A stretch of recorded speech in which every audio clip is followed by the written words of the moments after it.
కీర్తివర్మ అనే రాజు పరిపాలనలో ఒకసారి ద్రావిడ రాష్ట్రానికి తీవ్రమైన కరువు వచ్చింది.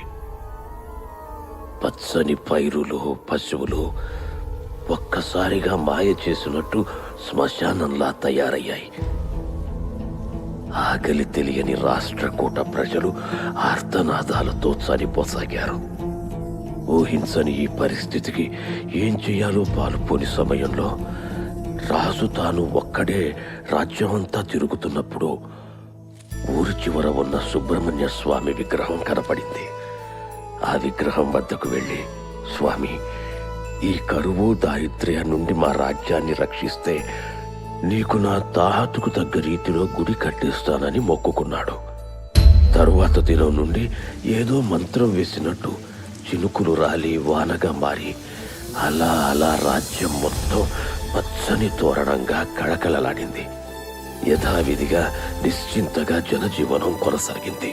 మొక్కుబడి ప్రకారం గుడి కట్టిస్తానని చెప్పిన రాజు ఆ రోజుల్లో యావత్ భారతదేశంలో పేరున్న ప్రముఖ శిల్పి విశ్వకర్మని ఆహ్వానించి ఆయన చేత గుడి కట్టించడం మొదలుపెట్టాడు.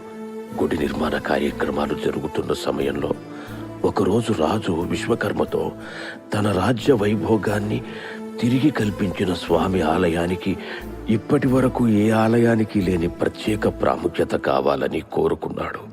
అందుకు తన వంశ పారంపర్య సంపదైన మరకతమణి ఏమైనా ఉపయోగపడుతుందా అని ఆ మణిని విశ్వకర్మకు అందించాడు.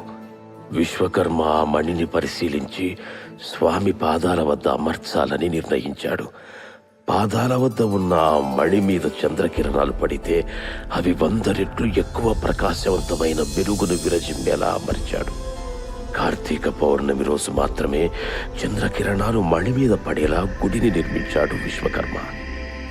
అలా కార్తీక పౌర్ణమి రోజు మణి మీద పడిన కిరణాలు కొన్ని వేల రెట్లుగా తిరిగి గుడిపైకి ప్రసరించి ప్రకాశవంతమవుతాయి. యావత్ ప్రపంచంలో ఈ దేవుడికి మాత్రమే ఈ విశిష్టత ఉంది అని అనుకోవాలనే ఆశయంతో ఆ వెలుగు తాలూకు రహస్యాన్ని ఎవరికి తెలియకుండా రాజు విశ్వకర్మ అది ఒక దైవ రహస్యంగా ఉంచారు.